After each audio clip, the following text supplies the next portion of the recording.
Olá, tudo bem? Que bom podermos nos encontrar novamente nessa série de temas sobre o discipulado. No primeiro tema, nós estudamos a grande comissão evangélica e vimos que o discipulado é o centro da missão da igreja. A igreja existe para cumprir a missão e o coração da missão é o discipulado. E a gente viu na aula número 2 o modo discipular de Jesus. Foi interessante ver, não é, como que Jesus trabalhou os aspectos teóricos, práticos, de relacionamento, pequeno grupo, grande grupo, trabalho pessoal, na formação dos seus discípulos. E hoje nós vamos dar sequência agora, trabalhando um pouco melhor o significado do discipulado. O que significa a expressão discipulado? Qual é a origem da palavra? E é isso que nós veremos nesse momento. A palavra discípulo é a tradução do termo grego matetes. O matetes traz a ideia, uma ideia de origem grega, né, que era aquele ato de um aluno se unir a um professor a fim de adquirir conhecimento teórico e prático. E havia uma discussão no mundo grego, nesse processo aí de formação discipular, em que um aluno se unia ao professor para desenvolver, né, com ele o aprendizado teórico e prático, se esse processo deveria ser gratuito ou se deveria ser pago. E aí você tem, por exemplo, Sócrates e Platão, que eram contra o pagamento. Mas a gente tem, por exemplo, Protágoras, que era um filósofo sofista. Ele está entre os primeiros a estabelecer uma escola de discipulado com pagamento, o que havia sido rejeitado por muita gente. E entre estes que rejeitavam esta escola paga, não é? Nesse processo discipular, estava também Hipócrates.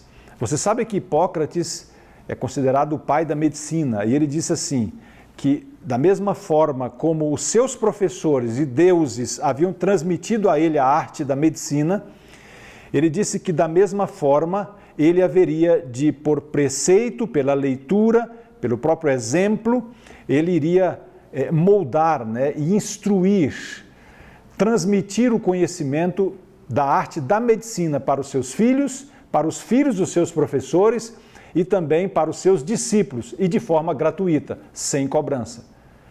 Mas o fato é que o matetes era alguém que se unia a um professor com o objetivo de estar tão próximo dele que aprendesse pela teoria e pela prática. O discipulado envolvia principalmente esse comprometimento de alguém com a certa pessoa ou com o seu professor. O discípulo admirava o seu discipulador, né, o seu professor, em uma atitude de submissão e submissão à autoridade dele a fim de aprender com ele. Inclusive, havia uma experiência interessante, não é? Que se dizia que o aluno queria estar tão próximo do seu professor, ou o discípulo queria estar tão próximo do seu discipulador, naquelas estradas poeirentas da época, né? Que ele pudesse ser coberto pela poeira que saía dos pés do seu mestre. Esse era o adágio da época. Então, nesse contexto, nós encontramos o discipulado bíblico. Eu disse para vocês que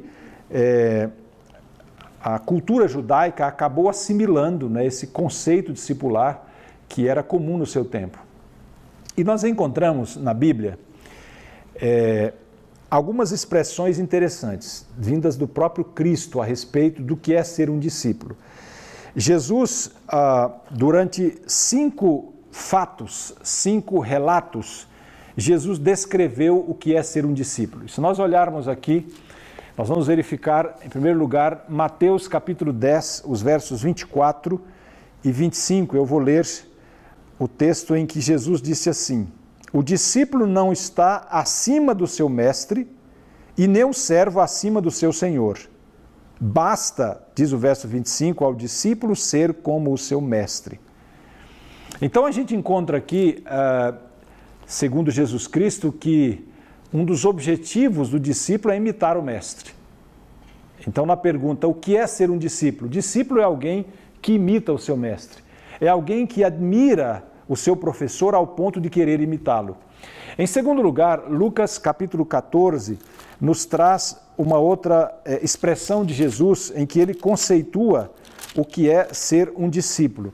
Aqui no capítulo 14, a partir do verso 26, Jesus diz assim: se alguém vem a mim e não aborrece ao seu pai, a sua mãe, mulher, filhos, irmãs, irmãos, e ainda a sua própria vida, não pode ser meu discípulo. São palavras duras de Jesus. Mas aqui ele está dizendo que ser discípulo é estar disposto a renunciar a tudo por amor a Ele mesmo, por amor a Cristo Jesus. Se Jesus é o nosso grande mestre, não é? Na igreja, nós devemos ensinar cada discípulo a estar disposto a renunciar o que for necessário para servi-lo, porque afinal de contas a recompensa maior, né, ou a recompensa grandiosa que nós vamos receber é a vida eterna. Então vale a pena, não é, a renúncia por causa de Cristo. E na sequência, o capítulo 8 de João, Jesus menciona também o que significa ser um discípulo. Aqui no capítulo 8, e a partir do verso 31,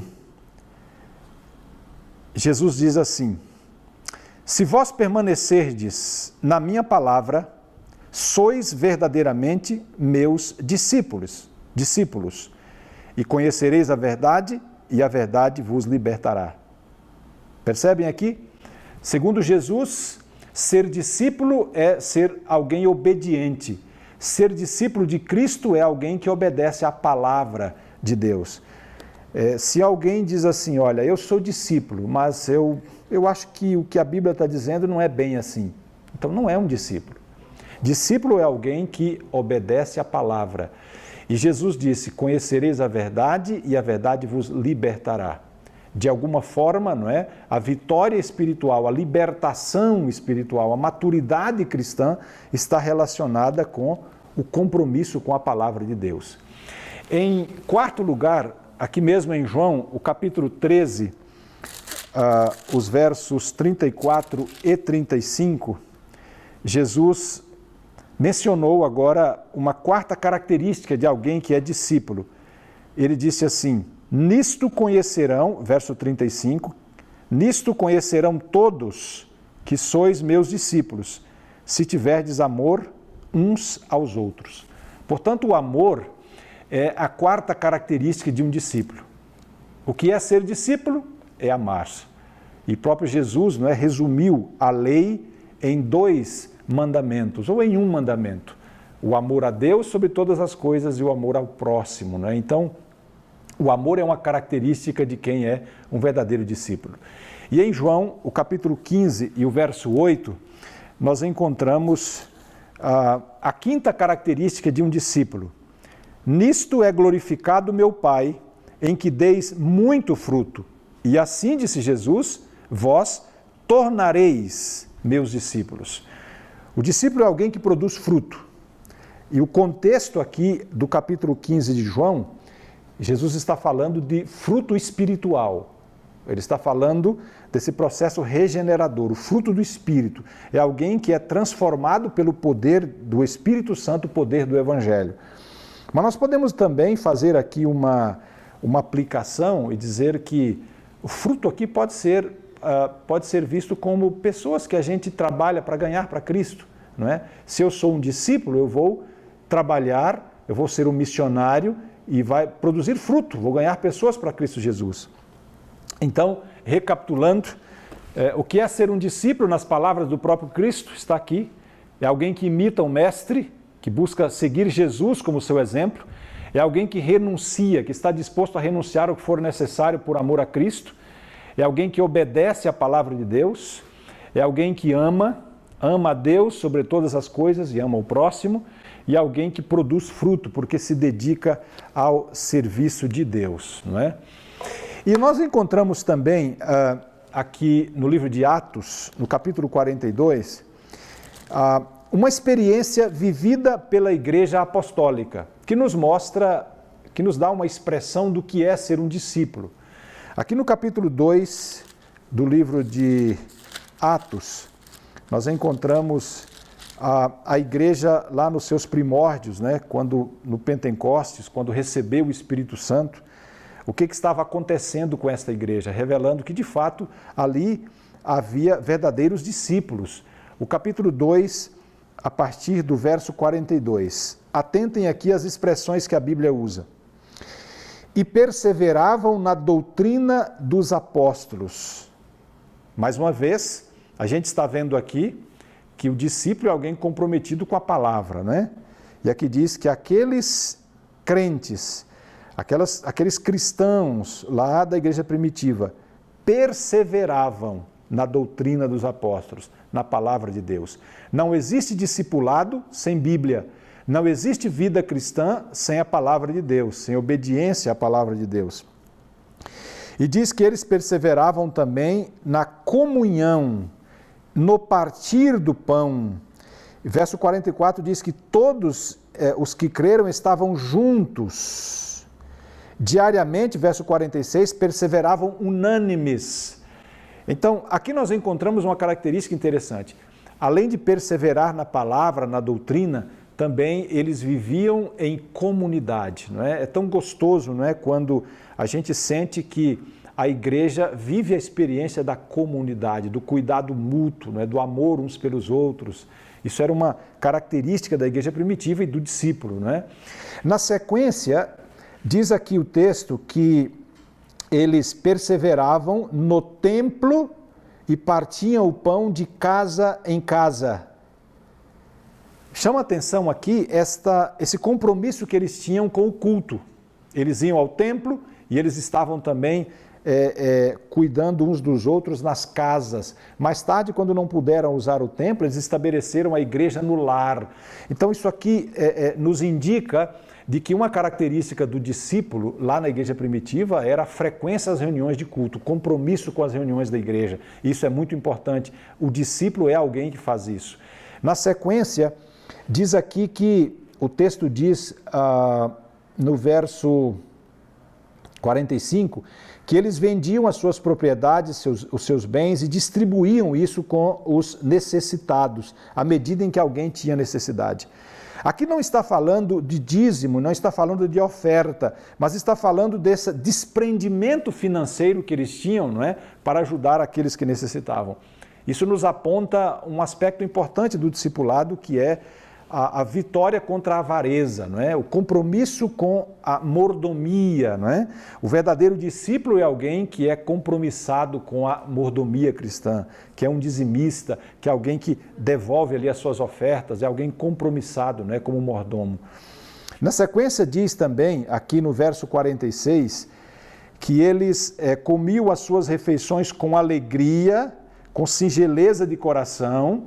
Verso 47, eles louvavam a Deus, contavam com a simpatia do povo.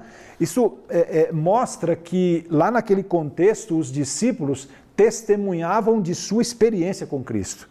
Interessante, não é? Com alegria, eles estavam ali dizendo o que Jesus significava para eles, havia um compromisso realmente com o testemunho por Jesus, falando da alegria da vida cristã. E finalmente, final do verso 47, enquanto isso o Senhor lhes acrescentava dia a dia aqueles que iam sendo salvos.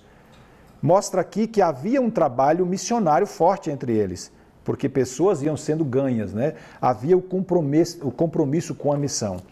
Recapitulando então, nós podemos dizer que lá na igreja primitiva, os discípulos eram caracterizados por sua perseverança, não é? Na doutrina, no compromisso com a Bíblia, a vida em comunidade, a frequência aos cultos, às reuniões de culto, o compromisso com a mordomia, o testemunho também, né, do que Cristo fazia na vida deles. Né? Eles testemunhavam com alegria da experiência cristã e eles cumpriam a missão. Então, aqui nós encontramos algumas características que são fundamentais para aqueles que querem ser discípulos hoje. E nós podemos resumir essas características que dizem o que é ser um discípulo, nós podemos resumi-las em 3 expressões. Em primeiro lugar, compromisso com a palavra, não é? Compromisso com a Bíblia. O discípulo é alguém que tem compromisso com a palavra de Deus. que estuda a Bíblia, que se submete à orientação da palavra de Deus e faz isso perseverantemente, mesmo diante das dificuldades. Em segundo lugar, a outra expressão é a comunhão. Comunhão com Cristo, comunhão com Deus através da oração, da meditação bíblica, não é? E compromisso também de comunhão uns com os outros, não é? A comunhão entre os crentes e a comunhão com Deus, a comunhão vertical e a comunhão horizontal, não é? Essa é a segunda expressão. E em terceiro lugar, a expressão serviço. O discípulo é alguém envolvido, comprometido com a missão de pregar o Evangelho, que leva outras pessoas a encontrar-se com Cristo através da sua vida, das suas palavras, do seu testemunho, do seu exemplo, né, do seu ensino. Portanto, que Deus nos ajude. O que é ser um discípulo? É alguém que está aos pés de Cristo para crescer espiritualmente, que se compromete com a palavra de Deus, que vive em comunidade e que se envolve no serviço para salvar outras pessoas. Que essa seja a sua e a minha experiência.